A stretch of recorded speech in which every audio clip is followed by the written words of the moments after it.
सहकार मंत्री सुभाष देशमुखांनी 91 लाखांच्या रोकड प्रकरणी 3 दिवसात 3 वेळा कोलांटोडी घेतली, तरीही त्यांना सहाय्यक निबंधकांनी क्लीन चिट दिली आहे। उमरग्यात 16 नोव्हेंबरला पकडलेली रोकड ही लोकमंगल मल्टीस्टेट संस्थेची असल्याचा निर्वाळा देण्यात आलाय।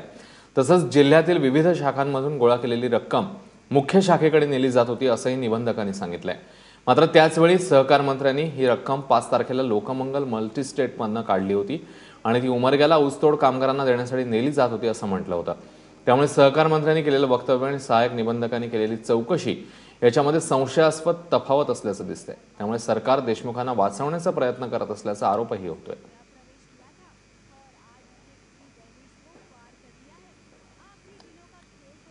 दरम्यान सुभाष देशमुख यांना क्लीन चिट देताना सहाय्यक निबंधकांनी चक्क मंत्र्यांचेच दावे फेटाळून लावलेत। कदाचित क्लीन चिट देण्याची घाई आहे की काय असा संशय त्याच्यामुळे येतोय। कारण सहकार मंत्र्यांनी असं म्हटलं होतं की पैसे 5 तारखेला मुख्य शाखेतनं काढले होते, तर पैसे विविध शाखेतनं मुख्य शाखेकडे निघाले होते असं सहाय्यक निबंधकांचं म्हणणं आहे। पैसे ऊसतोड कामगारांना देण्यासाठी म्हणून काढले होते असं सुभाष देशमुख यांनी सांगितलं, तर सहाय्यक निबंधक म्हणतात नोटाबंदीनंतर लोकांनी जमा केलेली रोकड ही बँकेमध्ये जात होती। 91 लाखांच्या रोकडीबाबत अनियमितता झाली, आपण शिक्षा भोगायला तयार आहोत असं म्हणतात सुभाष देशमुख। तर 91 लाख लोकमंगलचेच आहेत, कुठलीही अनियमितता नाही असं सांगत सहाय्यक निबंधकांनी क्लीन चिट दिली आहे।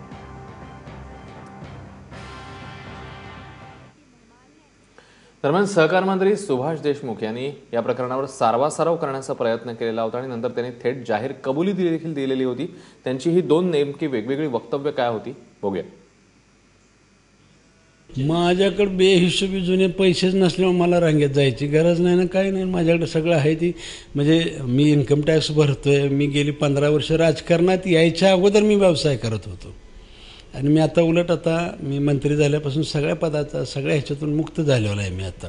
पण माझं परिवार लोकमंगल हे व्यवसाय करत आहे, म्हणजे अधिकृत व्यवसाय करतं, नुसतं कागदावरती व्यवसाय करत नाही। त्यामुळे माझ्याकडे काय असला विषय येतच नाही। पण का तुम्ही मला विचारता मला हेच कळत नाही, तुमच्यासारख्याकडचे असलेले पैसे कुठे ठेवता काय। माझा आजही दावा आहे की सगळ्यांनी चौकशी करावी, कोणीही यावं कुठे बी जावं आणि माझी खरंच चौकशी करावी। माझ्याकडे किती असेल तेवढे घेऊन जावं, एकतर एक तुकडा बी सापडायचा नाही। निवडणूक आयोगाने 2 प्रश्न उपस्थित केले की 8 तारखेनंतर 8 दिवस रक्कम ठेवण्याचं कारण काय? ठेवण्याचं एकच की आशा, मी मान्य करतो की आशावादी की बाबा हे व्यवहारात येतील, कारण जिल्हा मध्यवर्ती बँकेला ज्या अर्थी परवानगी दिली त्या आपल्याला वाटणार, परंतु ज्या अर्थी वाटा लागलं की 2-4 दिवसात होऊ शकत नाही आणि त्याच्यामुळे थोडासा वेळ झाला।